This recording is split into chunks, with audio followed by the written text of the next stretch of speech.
So okay guys, today I'm going to be teaching you how to build and make your own Oculus Quest 2 home environment.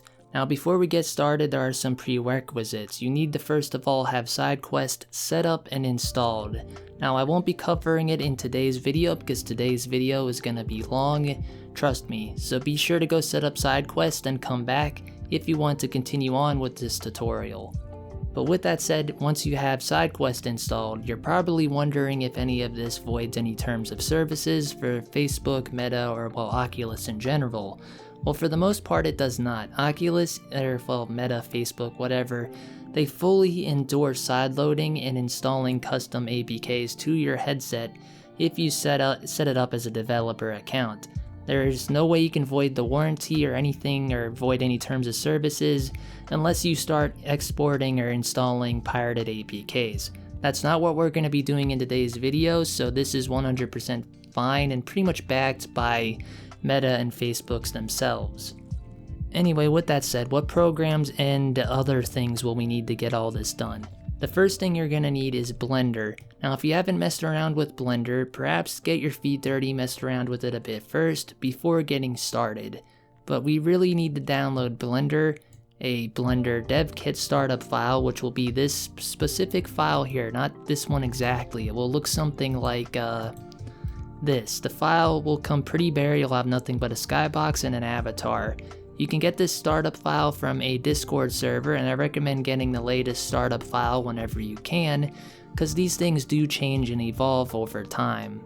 Now finally, the last thing we're going to need is a program called the Home Environmental Converter. You can easily get this program from the GitHub page, Quest Home Environment Converter. I'll link the URL to this down below in the description, as well as my own backup copy of the program in case anything ever happened to this. If you want to continue and the GitHub happens to go down for whatever reason, I'll keep a backup easily available. But yeah, you want to go here and download the program. I recommend downloading the Java Portable Edition because it's pretty much set up and ready to go out of the box. If you have Java installed and everything already, you can easily go with the other zip file. But for the most part, download that and extract it, and you will get a folder like this. Now the actual application is here. We can click it and open it up, make sure everything works. You'll get a startup prompt for the first time that you're using it. Just click continue, and you should get something very similar to this. Now we'll be using this a bit later on. Essentially what this does is you specify a home you want to replace. Since we can't install a new home on the Quest, we have to go about replacing one for the time being. I'm hoping there will be an update in the future that will allow custom homes to be installed without having to do this weird building and replacing process. But yeah, if your program opens up fine, we can now go on over to Blender. But before we do that, let's say you want to make a world without tinkering around in Blender or Unity. What would we do? Well, there's a very easy and simple option. We can actually just go into the panorama builder, click that, and click on, I think yes. Yeah, now you can drag and drop any 360 image here, or OGG file, select a home, and it pretty much does everything here for us, except it isn't as, there ain't as much quality to it, I guess you could say. They don't have custom meshes or things moving around. It's good if you're a beginner and don't want to mess around with Blender, but you still want a homemade. You can easily go about doing this. However, since we're not going to be doing that, I'm going to hit cancel, and we're going to go back over to Blender.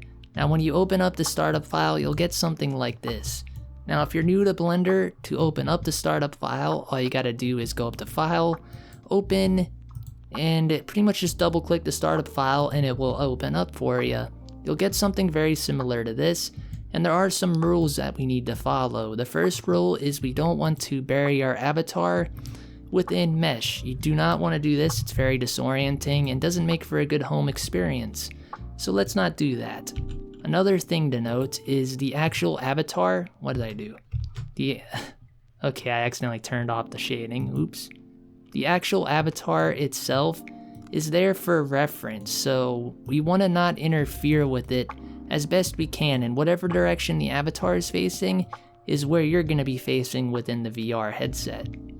But yeah, if you accidentally do a goof up like I just did, I hit a shortcut that essentially just does this. It turns on and off the shading and stuff. It's in the top right on newer blenders. You can just click it to turn it on and off. My computer isn't very happy with it, so let's go back to the default shader before it kills me. But yeah, I'm gonna make a basic floor. This is one of the other things you want to start off doing right away, because once you have a floor made, you can build around that, and you can pretty much uncheck the avatar. You don't really want the avatar on when we go to export, because like I said, the avatar will be right where you're standing, and that's a no-no. Alright, I'm sorry about that. My blender actually crashed for some unbeknownst reason. That was weird. Okay, it shouldn't crash on you when changing the viewport up here. However, if you happen to have a lot of mesh and your system's not the greatest, you can actually crash Blender like that, unfortunately. But yeah, here we are. I built a floor underneath of us. That's very easy to do. We can just render in a mesh cube. You basically hit S, Z to scale it in the zenith direction, scale it down. Make sure we're not clipping our feet unless we want to feel really, really small within our VR space. Then once you do that, you can press X, S, X, S, Y to make the platform a little bit bigger, and there you go. We got a floor we can stand on. Now after you did that, you can uncheck the top. This is what I call the dev kit layer. You really don't want that on when you're done and exporting your homeworld, so make sure that's unchecked before you save when you finally are happy with whatever it is you built. Now I forget if I said this already because I had to pause the recording to reopen Blender, but there are some rules. You want to make sure you're under 100,000 faces, or else the Quest 2 will have a hard time rendering that, and most likely the home environmental builder won't even convert it if you go over that face count. The world I had before was about 10,000 faces, so if you wondered how much you can fit in with that amount of space or amount of faces, you can fit in quite a lot. Now another thing to note is if we want to animate something within our scene, we can easily do that, but there seems to be a limit. At least for when I try to do it, it seems like you can only animate one thing at a time. I don't think this is the case. It's probably just a thing where I'm doing something wrong. Let me know down below in the comments if you happen to be better at this than me. But yeah, I'm gonna show you how to animate just one object for now and how we'd go about doing that. So let's say we want to animate this cube. Make sure our keyframe timeline here is at the very start. Click I, click lock rotation scale, go to the very end, click I, lock rotation scale. Now our starting and stopping points are pretty much the same, so whatever we do in between, it will always go back to the start and re-loop. So let's say I wanted to move this cube here, then up, then rotate it around for whatever reason, you know? Oops. Oh yeah, these dev kits, some of them lock the rotation to the center of the map. They do that so you generally know where the play space is at, so you don't really get lost. I believe that's the reason why they do that, so when you rotate, things like this happen. You can very easily change that. We're not going to do it for now though. I'm just going to move the cube, hit I, lock rotation set scale, and if I go back in the timeline and hit play, that cube will dance and move around and it will go back to the start pretty much endlessly. Now keep in mind though, when doing this, you don't want to move the object, you know, in front of your character or on top of your character. Again, that breaks one of the rules of things not to do, and most likely if you were to upload this world to the side quest store and you did something like this, they would take it down immediately. So again, don't do that. But yeah, as you can see, that's how you simply animate something. Now you can take this very far. You can animate lots of things at once if you just animate one thing at a time, I believe. However, that's all we're going to be doing for the sake of this tutorial, or else this tutorial will go on for a really long time. Now basically, we covered everything that you need to know when it comes to building a homeworld. Now there are some other things we can do here and there, like add lights. I believe lights are supported. We can add avatars, rig them around, and various other things. But we're not going to do that for the sake of time, and I do plan to make another video covering this in the future. However, how would we go about saving this world and putting it on our quest? Let's say we're just happy with what we got here. What would we do from this point on to convert it to an APK file for our headset? Well, we're going to need to actually open up the home environmental converter builder, click on open build folder, which will take us to this location. Now from here, we can copy that link, go back to Blender, go to File, Export, Glib, and you want to make sure you change the format from the glib binary to glib separated. This is very, very important because the way the home environmental converter works is it looks for all your images and your model files and then combines them back together to make an APK file. So we want to separate the files, so make sure your format is set for separated. Now go up to the URL, paste in our new link, I should say. Should be empty like that. Then you want to hit export, and that is it. If you did everything correctly, our world is now saved to that folder. If we go to open build folder, we should have these files, or I should say a file structure very similar to this. But before we actually go further, I do want to do one more thing because this is kind of a beginner question and I'm not really a Blender course, but I do want to explain how you can easily color your texture or texture your objects. You can easily do that by clicking on them, going to the Material Properties tab, clicking on base color and picking a color. It will render just fine within your headset. That's if you wanted to texture something. If you just want to texture something like the skybox, that's super simple and it's already been pretty much done for you. You can click the skybox, go to the texture panel, click the little folder here, and then just select a new picture. I'm just going to select this one for fun. And as you can see, it opens up and it becomes our new skybox. However, I'm going to go back to the star skybox and I'm going to scale the skybox down. If you're wondering if you can do that, why yes, you can do that. You can also easily animate the skybox if you wanted to. So let's say we wanted the sky to actually rotate. You just keyframe it like we did that cube and you can rotate it. Another thing, if you do shrink the skybox, make sure that your character fits within the skybox bounds. You don't want to shrink it so much that, you're clipping your avatar, obviously. Anyway, I'm going to quickly resave this file, so I'm going to go back to the Home Environmental Builder, delete all these.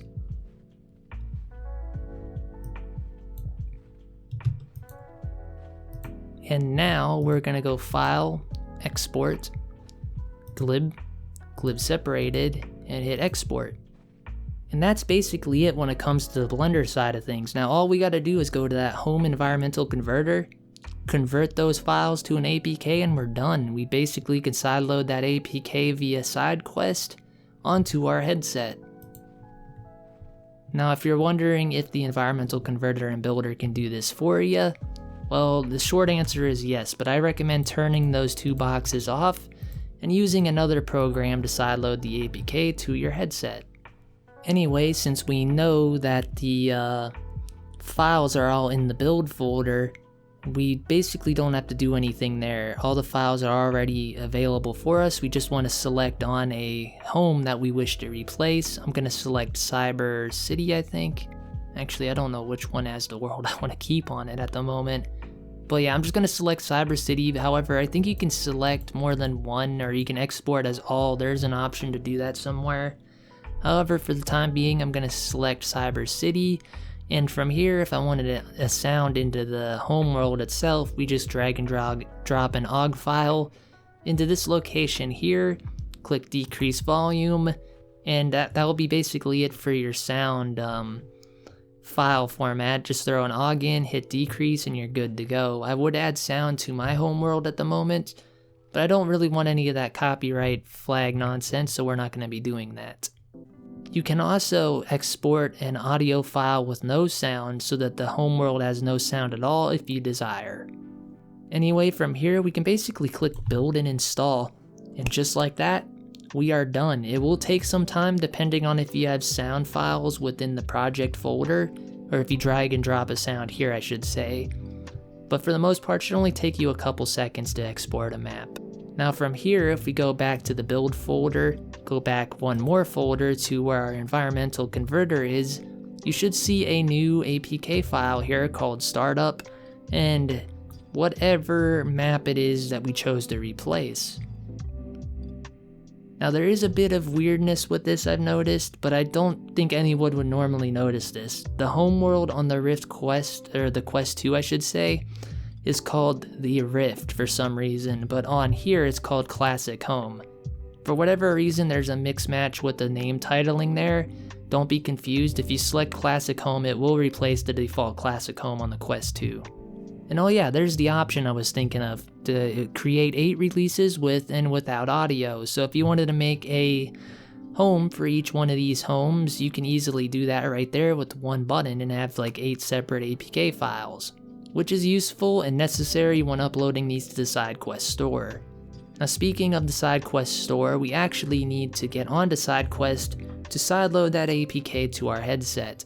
So I'm going to close out of the environmental converter builder, because for the most part, if you have both these programs open at the same time, they do kind of interfere with each other a little bit from my testing, so it's better just to close one when you're using the other one. Anyway, while I wait on SideQuest to open, I just want to say this. This is just for tutorial purposes only. I'm not going to be installing this world to my headset because it's kind of bland and boring. However, I will be showing you a world I made earlier on my Linux setup. And if you're wondering, yes, you can do all of this from Linux. The Blender, the SideQuest, even the environmental converter, all that will work within Linux, and you can easily do it there. The only reason why I'm not doing it on my Linux setup, or on my Linux daily driver, is because most people have a Windows, and this machine I'm using here is primarily my 3D modeling rig, so it just made sense to make the tutorial on Windows. Anyway, now that we're within SideQuest, it will be the 5th option over. 1, 2, 3, 4, 5. It should say install APK file from folder on computer. We just click on that, and we can navigate to where that APK file is. Now you just essentially click on it, open it up, and it will start installing it to your Quest 2 if you have your Quest 2 plugged into the computer, which I do not. If you get any errors here, or for whatever reason you put your headset on later, change to that selected world and it's not working or something gone completely wrong, what you can easily do is either uninstall the homeworld by going to currently installed apps. They should show up here. You can either uninstall the homeworld that way and then reinstall it, or you can go to the store, go to Oculus Homes, click on a new home, and basically just install that one to overwrite the messed up one on your headset. And if for whatever reason something goes wrong with the store and you can't get a file here, you can easily just download a new file or open up that startup file again, export that, and open that default file up within here to fix your world if anything goes wrong. But from my experience, nothing's ever went wrong during this process, and everything seems to work generally pretty good if you follow my basic rules, especially when it comes to the amount of faces you can have on an object at a time, and just general things like the animated objects. But yeah, before I go, I'm gonna show some clips from a previous video where I recorded this tutorial once already and I messed it up, where I'm showing off a home world that I made for the very first time 2 days after I got my Quest 2. If you're wondering how easy it is to make a home world, I got it done in like less than 10 minutes and I only had my Quest 2 for 2 days. That's how easy it was to get it all set up. And if you do want a tutorial on the photogrammetry, 3D scanning your room, adding depth to it, I'm gonna tell you this, it's a lot better than a photosphere and it's definitely worth it. So if you want to see that video, comment down below, leave a like, and I will make it, but most likely I'll make it anyway regardless of the feedback this video gets, because it's pretty freaking cool.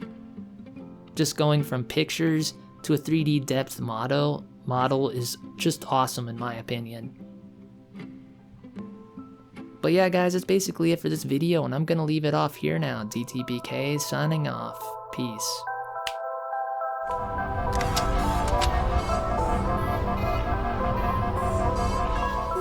And as you can see, it turned out great. I didn't really come up with the solution for holding the solar cell itself.